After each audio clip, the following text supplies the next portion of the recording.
All right, here's something you might not know, and I'm going to show it to you. Now, you may still be able to use these if they're solid state inside, but this is a wall wart. Like you get a wart on your finger, when you plug one of these into the socket, the wall now has a wart on it. That's the nickname for this.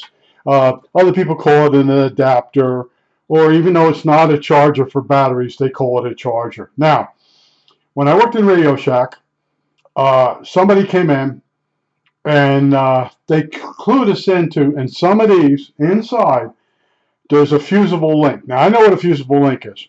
What you do is instead of using a fuse, a glass fuse, and a holder, you take a terminal, two terminals, and the AC is on one side, and the will be the secondary of the coil of the transformer will be on the other side. You strip back a piece of zip cord, and you take one thin piece of wire out of there, one of the strands. That strand, in most cases, can carry 1 amp, and if it's on the primary, that gives you so many amps on the secondary before it burns away. So people would come in with these power adapters, wall warts, chargers, whatever you want to call them, and they would say, I plugged it into the wrong unit, and now it's bad. It won't work with my radio. So I would test it. I would first put an ohm meter across here, across these two pins. That's the primary.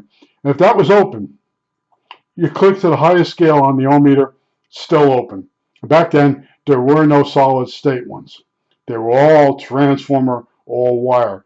Now, the reason you might want to open these, you might want to go in and replace that fusible link, or you want to harvest the windings, the covered wire. It's enameled wire. You can make solenoids out of it. You can use it in armatures of motors.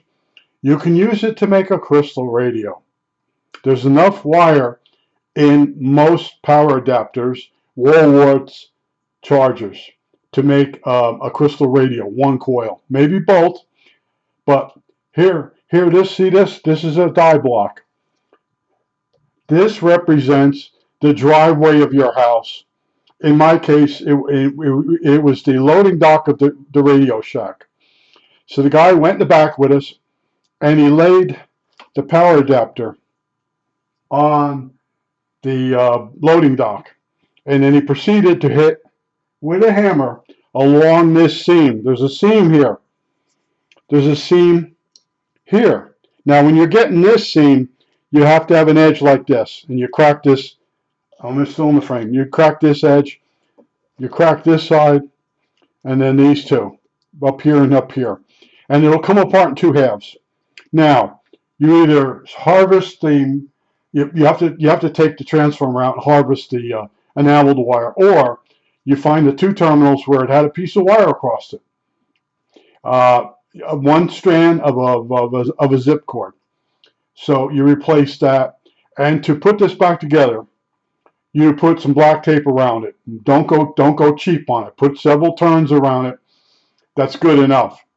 You're not going to be able to glue this or epoxy it. It won't stick. It'll come apart on you. All right, now, what I want to tell you. Oh, this is sealed using not microwave, ultrasonic. There's a tool. And when you place the tool on here, I don't know if you hear it buzzing, but in other words, it vibrates the two pieces of plastic. They move next to each other, and they liquefy. The plastic liquefies, and you run it along here, and you seal it all the way around. Now, the reason I started to tell you a story about Mattel and television on the last video, and that was supposed to tell you, I was supposed to tell you that their power supply on the Mattel and television was sealed with the ultrasonic unit. Now, what happened was I went off on a tangent because I'm old, and when you get old, you do rants. And stuff that bothered you years ago comes to the surface, and you go ranting. But see, I have a lot of knowledge I would like to pass on to everybody, And of course, there's people, I knew that. Not everybody knows that, you know. And there's no screws under here, under this label, that hold the two pieces together. They're fused together. Even the modern ones, you might want to crack it open and get out the little circuit board and make yourself inside of some other piece of equipment. You might want to mount it in the piece of equipment rather than having a wall wart stuck in the wall. I just wanted to show you that. And this die block here represents your driveway where you're going to do it, or a cement slab like a loading dock, or you use the die block on your workbench. You have to have something that has inertia in it. So when you hammer down on it, this has enough inertia that it'll allow you to put a death blow on the opposite side of this wall wart power adapter charger. I think that's it.